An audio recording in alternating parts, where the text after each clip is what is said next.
சொல்லுக்கும் அர்த்தத்துக்கும் தூரங்கள் கிடையாது.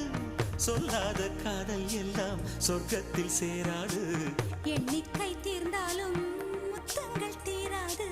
எண்ணிக்கை பார்த்தாலே முத்தங்கள் ஆகாது. என் வீட்டு தோட்டத்தில் பூவெல்லாம் கேட்டுப்பார். என் வீட்டு ஜன்னல் கம்பி எல்லாமே கேட்டுப்பார். என் வீட்டு தென்னங்கீற்றை இப்போதே கேட்டுப்பார். என் நெஞ்சை சொல்லுமே. உன் வீட்டு தோட்டத்தில் பூவெல்லாம் கேட்டுப்பார். உன் வீட்டு ஜன்னல் கம்பி எல்லாமே கேட்டுப்பார். உன் வீட்டு தென்னங்கீற்றை ஒவ்வொன்றா கேட்டுப்பார். என் பேர் சொல்லுமே.